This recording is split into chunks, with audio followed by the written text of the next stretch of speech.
So my boyfriend buys the Most Wanted Outlaws of Thunder Junction Precon, and we're looking through the deck, and I see the Ultimate Commander, and I instantly fall in love with him. He does everything that I really like to do, which is a lot of a lot of treasures, but also a lot of artifacts, a lot of token stuff, weird little combat tricks.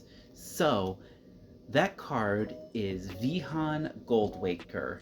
So he is a 3/3 dwarf who turns treasures into bodies, specifically Golem Assassins, which is important because his first ability is that other outlaws get vigilance and haste. It's not necessarily important that I have immediate game plans at the beginning, but I need to make sure that I at least can get some treasures going.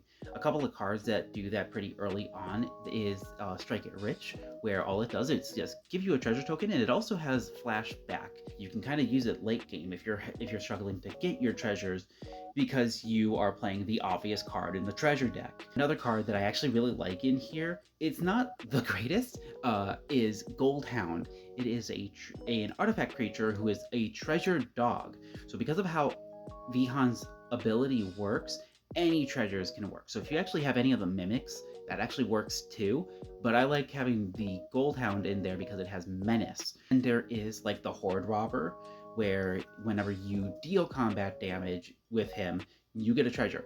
Most people don't tend to block or really care early game about that one damage, so you can start kind of pumping out the treasures by turn 3, 4, 5, and so on. So the card that I consider mid-range for this deck is actually a lot of 4-cost cards, especially looting cards, like the Big Score.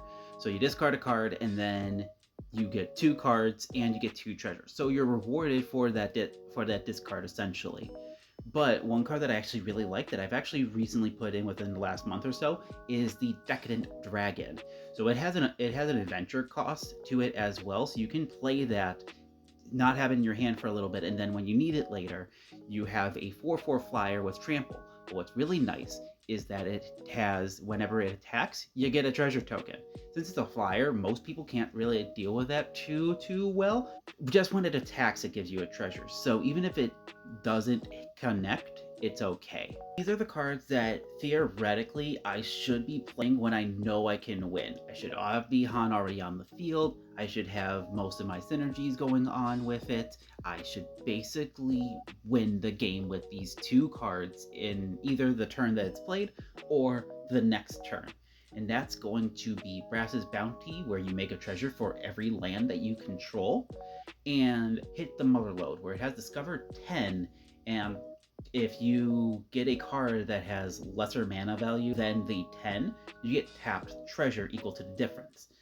Hit the Motherlode is actually a card that was put in just because I kind of needed another card. I needed another big card in there because I don't have the Ancient Copper Dragon, and ended up winning me a few games because of what it does and how like late game that is, especially with board wipes. Speaking of board wipes, let's talk about the most obvious card that's in the deck. Why would you not have it in a treasure deck? Smothering Tithe. Yes, Smothering Tithe is in the deck. I do not want to hear about why Smothering Tithe is in the deck. It's thematic. Smothering Tithe is a good card. It's an okay card. I don't have problems with it. The only problems that I have with Smothering Tithe and cards like Risk Study and Esper Sentinel is when it is used just to have the card in the deck just to have. Not that it helps anything other than value. When Smothering Tithe is obviously going to be removed from the battlefield, I do have another card that's kind of like a continuous card onto the field, so that way I can try and still generate treasure. It's only on my turn though, and that is the Tempting Contract. So it does make it so that my opponents do get treasures, but I get treasures for each one that they make in return. Obviously, I'm dealing with a bunch of tokens, especially with treasures, so I want to make sure that I can just get those absolutely running rampant. I want this money bin full. I want to be Scrooge McDuck by the end of this game. I do have token doublers. There's only 2 really in any of these colors that I can really use. Unless you happen to know, please let me know. That's Anointed Procession and Mondrak Glory Dominus. I do also actually happen to have Zorn in there. Whenever you create 1 or more treasures, you actually create an additional treasure with that. Unfortunately, because I am dealing with 2 token doublers. Those also kind of get removed pretty easily too, but as long as I still can get one or the other going, I'm usually not too worried about that. How I kind of run this deck is mostly as an aggro strategy. So I wanted to make sure that I had some anthems for my treasures to be able to do more damage or tempered steel, making them 5/5s instead of the 3/3s because it gives all artifact creatures +2/+2. The archetype of aggression is in there to kind of give them trample, but I actually haven't really needed it for me giving me trample. It actually helps to get rid of trample and make it impossible to get trample for my opponents. So it just helps like stifle them a little bit, especially big green stompy decks. A card that I actually also recently put in here is the Everlasting Torment.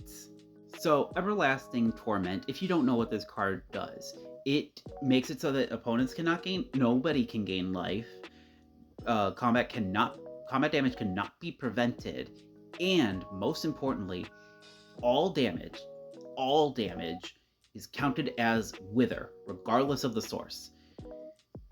That's fucking amazing. You basically give your entire treasure pile to anybody that tries to touch it, tetanus. With the fact that I'm dealing with a lot of tokens and sacrificing because those treasures, when they are creatures, also are technically sacrificed, I have a lot of cards that are aristocrat-y when things enter the battlefield and when things die, triggers.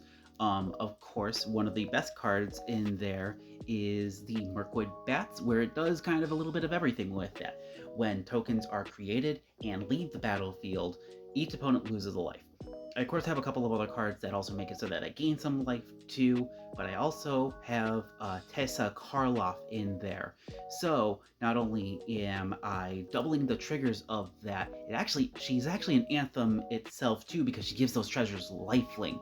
Going into some of the other win cons that I do have in the deck, if I can't win by aggression, I can win by Revels in Riches, of course. 10 treasures at the beginning of my upkeep and I win the game. I do also have Torment of Hellfire in there because I'm making so much mana with these treasures that it's almost impossible to not try and put Torment of Hellfire in there. I do also have an infinite combo in there with Aggravated Assault, Pitless Plunderer, and Vihaan with obviously the treasures. So yeah, let me know how this was. I'll hopefully have the next deck ready for you soon.